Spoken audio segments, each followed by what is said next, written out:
बातमी राज ठाकरेंसंदर्भात ठाणे कोर्टात 2008 मधील मनसेच्या आंदोलन प्रकरणाची सुनावणी काही मिनिटांमध्ये संपली।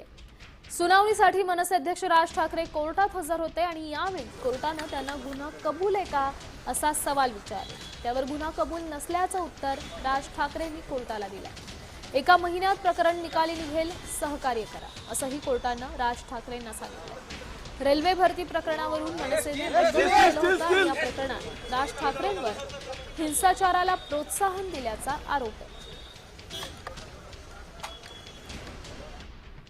साहेबांनी अशी कमेंट केली की लवकरात लवकर मॅटर संपू शकेल, तुम्ही रेग्युलरली अटेंड करा। आज साहेबांनी काय ते उत्तर नाही ते आलेले 5 मिनिटांमध्ये की गुन्हा कबूल आहे, काही सेकंड कॅश फ्रेमिंग म्हणतात त्याला।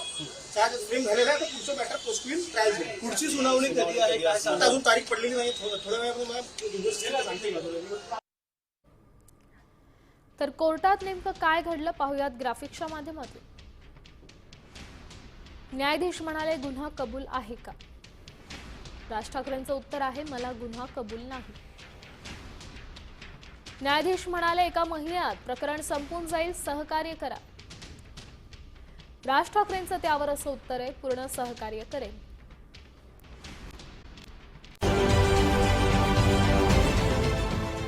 देश विदेशातील प्रत्येक घडामोडींचे लाईव्ह अपडेट मिळवण्यासाठी आता साम टीव्हीच्या सर्व सोशल मीडिया प्लॅटफॉर्मला लाईक, फॉलो आणि सबस्क्राईब करा। तसंच सर्व नोटिफिकेशनसाठी बेल आयकॉन प्रेस करायला विसरू नका।